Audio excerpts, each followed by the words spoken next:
Hello to everybody out there on this chilly Monday morning over here in the UK.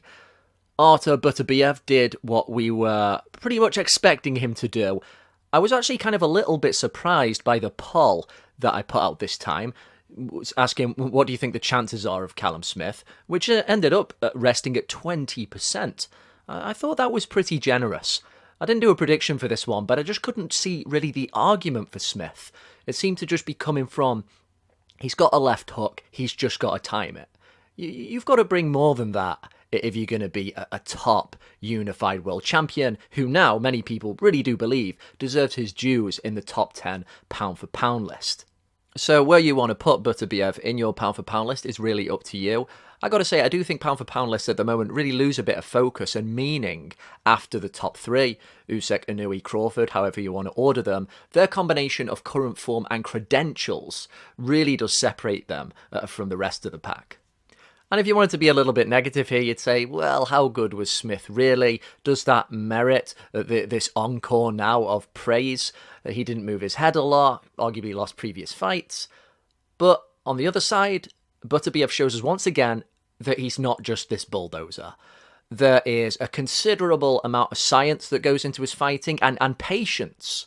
That thing you would not think about when you look at the record.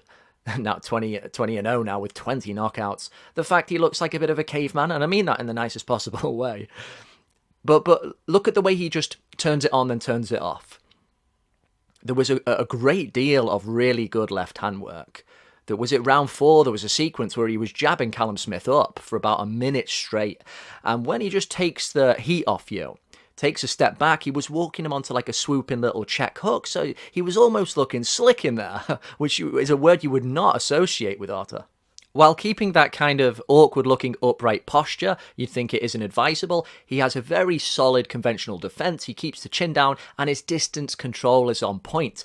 And then when he puts it on you, it's very consistent and hard to get away from.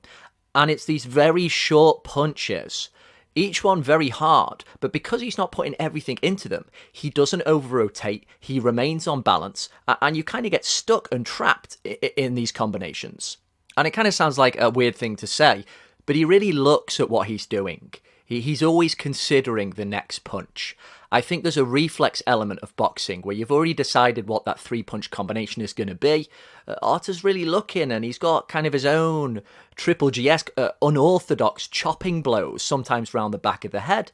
You know, borderline whether it's legal or not, but he knows how to open you up while being physical, making the space, just busting you up, and yes, mauling you. That's the word we've been hearing. You do have to give some credit to Callum Smith, who was trying to win, who did land some okay shots himself, though I wasn't sure how much of an impression even the clean ones were making on Artur. But in the dying moments, he did try and land that left hook a couple of times, and just got overwhelmed, which he had to acknowledge. But if he does retire, only having lost to Canelo Alvarez and Beterbiev isn't going to look too shabby in the rearview mirror. So then, of course, the question again becomes, when are Artur Beterbiev and Dmitry Bivol actually going to ever fight? This is a fight that's probably made sense since 2017, when Bivol got the WBA and Beterbiev got the IBF. They've been world champions for that long, and this fight still hasn't happened. You just think, how is it possible? How is that possible? Like in any other sport, you're the number 1 and the number 2. It's another Errol Spence, Terence Crawford situation, but arguably going on a bit longer. We are in a weird situation where we've got a Beterbiev who's about to turn 39, but we're not sure if he's still kind of in his prime. Bizarre. Either way, surely this fight has to happen next in this year. There are no excuses. The alternative, and what's looked like the betting favourite for a long time, is that this fight just doesn't happen. And we have another Sergey Kovalev, Adonis Stevenson situation, which we really can't afford. What's going on with 175? It's one of the premier divisions, one of the original 8 weight divisions in boxing. We didn't get that super fight at 175 a few years ago, when they shared the number 1 and the number 2 spots for many years, just like this situation. We've got a little window still here to make this one. I think it's been sufficiently marinating now, so let's get on with it. It is a bit of a classic boxer versus a mauler. Yeah, Beterbiev has a bit of that Jack Dempsey about him, a bit of a Manasseh mauler. Whereas Bivol has more to him than I used to think. Not going to forget the fact I picked Alvarez to beat Bivol when they fought, and then the latter made it look so easy. Distance control, basic stuff, only really needed straight punches, and he easily beat Canelo. What the hell were those 7-5 scorecards about?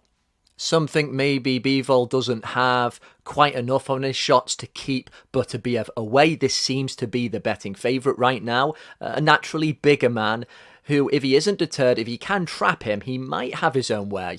But, again, Bivol is that kind of guy who you can only underestimate. He doesn't have as much flash or power about him, but there's those really subtle, solid fundamentals, and he is technically younger.